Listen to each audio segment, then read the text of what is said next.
Life is complex. Jesus knew this. He knew it so well that instead of blowing our minds with exponential revelation, because his thoughts aren't our thoughts and his ways aren't our ways, he chose parables. I'm really grateful for that. I know I would have zoned out and been lost. You hear me? I would have been lost. Fortunately, Jesus always meets us where we are.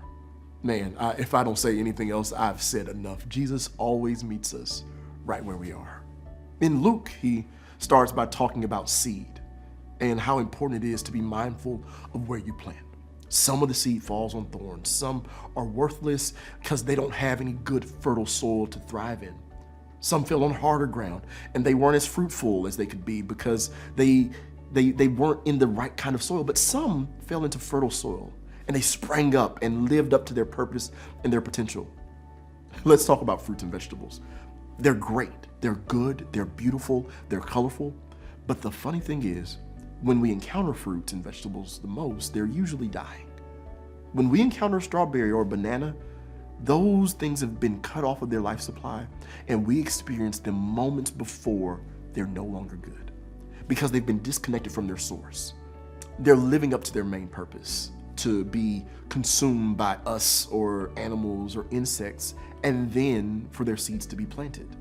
So many people I know, so many creatives I know, are waiting for their moment to come and holding close to their chest their creations or their contributions to the earth, when in fact that art that you're creating, that thing that you're making to contribute to society, has no purpose in your heart.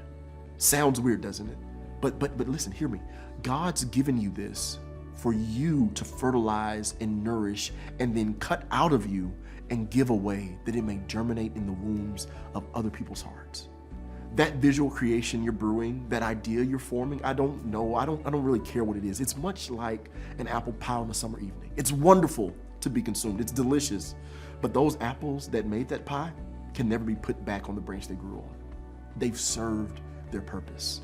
The truth is, that art that's inside of us, that thought that's inside of us, we have to look at ourselves as the branch and that art as the fruit that God is giving us. And the goal is to get rid of it, to let it be consumed, and then become a byproduct of the way people live. As creatives, we must be careful to create art and tell stories that make people grow, stories that edify the body of Christ, that tells a dying world that Jesus came to save, he came to heal, he came to deliver. And we must be careful and be mindful that everything we create has a place to go. We must always want our work to yield fruit.